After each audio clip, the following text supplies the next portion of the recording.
ಪ್ರಿಯ ವೀಕ್ಷಕರೇ, ಇವತ್ತಿನ ಸಮಾಜದಲ್ಲಿ ಎಷ್ಟೋ ಜನ ರಾಜಕಾರಣಿಗಳು, ಎಷ್ಟೋ ಜನ ಉದ್ಯಮಿಗಳು ಕೋಟಿ ಕೋಟಿ ಹಣವಿದ್ದರೂ ತಮ್ಮ ಮತ್ತು ತಮ್ಮ ಕುಟುಂಬದ ಅಭಿವೃದ್ಧಿಯನ್ನ ನೋಡಿಕೊಳ್ಳುತ್ತಾರೆ ಹೊರತು ಸಮಾಜದ ಅಭಿವೃದ್ಧಿಯಾಗಲಿ ದೀನ ದಲಿತರ ದುರ್ಬಲರ ಏಳಿಗೆಗಾಗಿ ಶ್ರಮಿಸುವುದಿಲ್ಲ. ಅಂತಹ ಜನಗಳ ಮಧ್ಯೆ 25 ವರ್ಷಕ್ಕೂ ಹೆಚ್ಚು ತಾವರೆಕೆರೆ ಹೋಬಳಿಯಲ್ಲಿ ತಮ್ಮ ತಂದೆ ಮಾಡಿದ ಆಸ್ತಿಯನ್ನ ಮಾರಾಟ ಮಾಡಿ ನಿಸ್ವಾರ್ಥತೆಯಿಂದ ಸಮಾಜದ ಅಭಿವೃದ್ಧಿಗೆ ಮತ್ತು ದೀನ ದಲಿತರ ದುರ್ಬಲರ ಏಳಿಗೆಗೆ ಶ್ರಮಿಸುತ್ತಿರುವಂತಹ ಸಫಾರಿ ರೇವಣ್ಣ. ತಾವರೆಕೆರೆ ಹೋಬಳಿಯ ಸರ್ಕಾರಿ ಶಾಲೆಯ ಮಕ್ಕಳಿಗೆ ಸಮವಸ್ತ್ರ, ಬ್ಯಾಂಡ್ ಸೆಟ್ ಮತ್ತು ಪುಸ್ತಕಗಳನ್ನು ಮತ್ತು ಇದರ ಜೊತೆಗೆ ಯಾರೇ ಬಂದು ತಮ್ಮ ಕಷ್ಟಗಳನ್ನು ಹೇಳಿಕೊಂಡರೂ ತಕ್ಷಣ ಅವರ ಕಷ್ಟಕ್ಕೆ ಸ್ಪಂದಿಸಿ ಅವರ ಕೈಲಾದ ಸಹಾಯ ಮಾಡುವಂತಹ ಹೃದಯವಂತ ನಾಯಕ ಸಫಾರಿ ರೇವಣ್ಣ ಅವರು ಮಾಡಿರುವಂತಹ ಕೆಲಸ ಕಾರ್ಯಗಳನ್ನ ಒಂದು ಪುಟ್ಟ ಮಕ್ಕಳ ಬಾಯಿಯಲ್ಲೇ ಕೇಳೋಣ ಬನ್ನಿ. ಸಫಾರಿ ರೇವಣ್ಣ ಅವರು ನಮ್ಮ ಶಾಲೆಗೆ ಬಂದು ಸಮವಸ್ತ್ರ ಕೊಟ್ಟು ಹೋಗಿದ್ದಾರೆ. ಅವರಿಗೆ ನಮ್ಮ ಶಾಲೆ ತರಫಿಂದ ಧನ್ಯವಾದಗಳು ಅರ್ಪಿಸುತ್ತೇನೆ. ಸುಶಾಂತ್, 5ನೇ ತರಗತಿ. ವೀಕ್ಷಕರೇ, ಸಫಾರಿ ರೇವಣ್ಣ ಶಾಲೆಗೆ ಬಂದರೆ ಸಾಕು ಮಕ್ಕಳಿಗೆ ಎಲ್ಲಿಲ್ಲದ ಖುಷಿನೋ ಖುಷಿ. ಯಾಕೆ ಎಂದರೆ ಮಕ್ಕಳು ಮತ್ತು ಶಿಕ್ಷಕರು ಏನೇ ಕೇಳಿದರೂ ತಕ್ಷಣ ಅವರ ಬೇಡಿಕೆಯನ್ನು ಈಡೇರಿಸುವಂತಹ ವ್ಯಕ್ತಿತ್ವವುಳ್ಳ ನಾಯಕ ಸಫಾರಿ ರೇವಣ್ಣ ಅಂತ.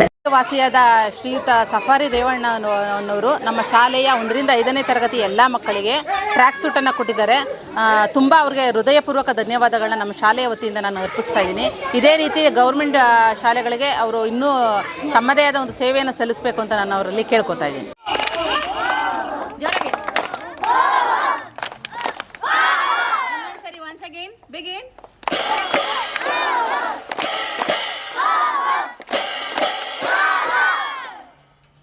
ಹೀಗೆ ದೊಡ್ಡವರಾಗಿ ಬೆಳಿತೀರಾ, ಒಂದು ಒಳ್ಳೆ ಆಫೀಸು ಅಥವಾ ಒಂದೊಳ್ಳೆ ಕಚೇರಿನೋ ಒಂದು ದುಡಿಮೆಗೆ ಹೋದಾಗ ನೀವು ಇನ್ನೊಂದಷ್ಟು ಜನಕ್ಕೆ ನಿಮ್ಮಂತ ಮಕ್ಕಳು ಕಾಯ್ತಾ ಇರ್ತಾರಲ್ಲ ಇಂಥ ಶಾಲೆಗಳಲ್ಲಿ ಮತ್ತೆ ಅಂತ ಶಾಲೆಗಳಲ್ಲಿ ನೀವು ನಿಮ್ಮ ಕೈಲಾದ ಸಹಾಯ ಮಾಡಿ ಅನ್ನೋದು ಒಂದೇ ಒಂದು ಆಸೆಯನ್ನ ಹೇಳ್ತಾ ಇದ್ದಾರೆ.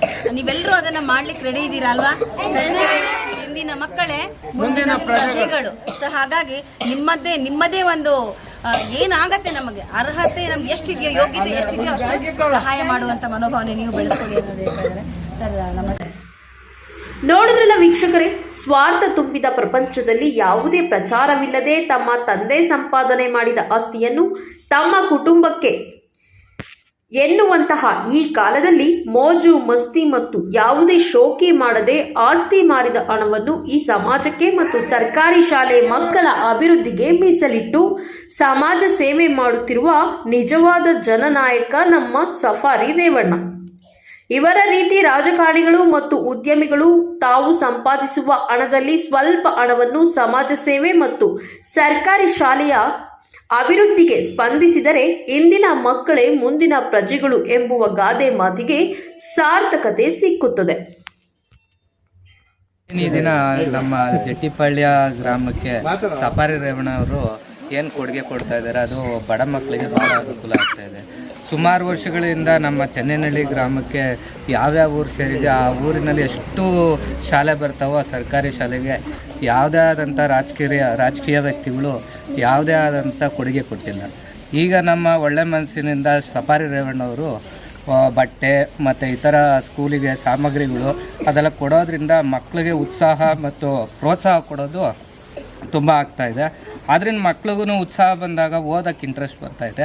ಇನ್ನೂ ಇಂಥ ಸಮಾಜ ಸೇವೆ ತುಂಬ ಮಾಡ್ಕೊಂಬರಲಿ ಅಂತ ಹೇಳ್ಬಿಟ್ಟು ರೇವಣ್ಣ ಅವ್ರಿಗೆ ಪ್ರಚಾರ ಮಾಡೋಕ್ಕೆ ಅಂತಾರೆ ಇದು ಮಾಡ್ತಾ ಇದ್ದಾರೆ ಅಂತ ಹೇಳ್ತಾ ಇದ್ದಾರೆ. ಬಟ್ ಪ್ರಚಾರ ಮಾಡೋಕ್ಕೆ ಹೇಳ್ತಾ ಇರೋರೆಲ್ಲ ಬಂದು ಮಾಡೋದು ಅವರು ಪ್ರಚಾರ ಮಾಡ್ಕೊಂಡು ಹೋಗಲಿ, ಇವ್ರಿಗೂ ಹುಡುಗರಿಗೂ ಒಳ್ಳೇದಾಗುತ್ತಲ್ಲ ಅಂತ ನಾವು ಹೇಳ್ತಾ ಇದ್ದೀವಿ ಅಷ್ಟೇ. ತಗೊಳ್ತಾ ಇದ್ದಾರೆ ರೇವಣ್ಣ ಅವರು ಅಂತ ಅವರಲ್ಲಿರೋ ಮುಗ್ಧ ಮನಸ್ಸು ಅವ್ರಿಗೆ ಗೊತ್ತಿಲ್ಲ ಅಲ್ವಾ? ಈಗ ಸೈಟ್ ಮಾರಿ ಇದು ಸಮಾಜ ಸೇವೆ ಮಾಡೋಂಥದ್ದು ಏನಿಲ್ಲ, ಯಾರು ಮಾಡಲ್ಲ.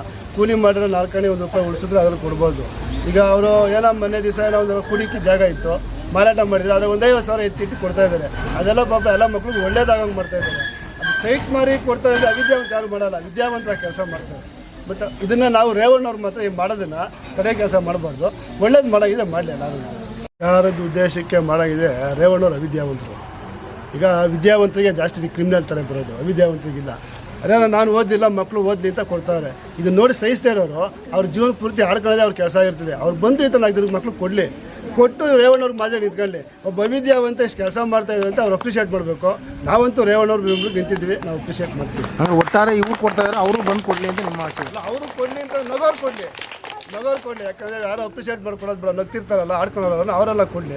ಒಬ್ಬ ವಿದ್ಯಾವಂತಗಳು ಕೊಡೋವಾಗ ಇನ್ನೊಬ್ಬ ವಿದ್ಯಾವಂತ ನೋಡಿ ನಗೋದು ಆ ವಿದ್ಯೆಗೆ ಅವಮಾನ ಅದು. ಅವ್ರು ಕಲ್ತಿರೋ ಈಗ ಅವ್ರು ಹೇಳಿದ್ರು ಸೈಟ್ ಮಾರಿ ನಾನು ಕೊಡ್ತಾ ಇದ್ದೀನಿ ಅಂತ, ಅದ್ರ ಬಗ್ಗೆ ನೀವು ಸೈಟು ಅಂತಂದರೆ ಅವರು ಏನೋ ತಂದೆ ತಾಯಿ ಕೊಟ್ಟಿದ್ದ ಜಾಗದಲ್ಲಿ ಏನೋ 6 ಕಾಸು 3 ಕಾಸು ಕೂಡಿಕ್ಕಿ ಅದನ್ನು ಕೊಡ್ತಾ ಇದ್ದಾರೆ. ಇದು ಕೊಡಲೇಬೇಕು ಅಂತ ಸೈಟನ್ನು ಮಾರಿಲ್ಲ, ಏನು ಉಳಿದಿದ್ದ ದುಡ್ಡಲ್ಲಿ 4 3 ಕೊಡ್ತಾರೆ. ಅದು ಬಿಟ್ಬಿಟ್ಟು ಇದು ಕೊಡ್ತಾ ಇದ್ದಾರಲ್ಲ, ಇದೆಲ್ಲ ಪ್ರಚಾರಕ್ಕೆ ಕೊಡ್ತಾರೆ ಅಂದರೆ ಅವಿದ್ಯಾವಂತನಿಗೆ ತಲೆ ಇರಲ್ಲ. ವಿದ್ಯಾವಂತರು ದಯವು ಮಾಡಿ ಈ ಥರ ಕೆಲಸ ಮಾಡಲಿ, ವಿದ್ಯಾವಂತರು ಆಡ್ಕೊಂಬಾರ್ದು. ಚನ್ನಹಳ್ಳಿ ಗ್ರಾಮಸ್ಥರಾಗಿದ್ದು ಸಮಾಜಮುಖಿ ಕೆಲಸಗಳನ್ನ ತುಂಬ ದಿನಗಳಿಂದನೂ ಮಾಡ್ಕೊಂಬಂದಿದ್ದಾರೆ. ಇವತ್ತು ಮಾಡ್ತಾಯಿದ್ದಾರೆ. ಅವ್ರಿಗೆ ದೇವರು ಒಳ್ಳೇದು ಮಾಡಲಿ, ಹೀಗೆ ಮುಂದುವರ್ಸ್ಕೊಂಡು ಹೋಗಲಿ ಸಮಾಜಮುಖಿ ಕೆಲಸಗಳನ್ನ ಅಂತ ಹಾರೈಸ್ತೀನಿ.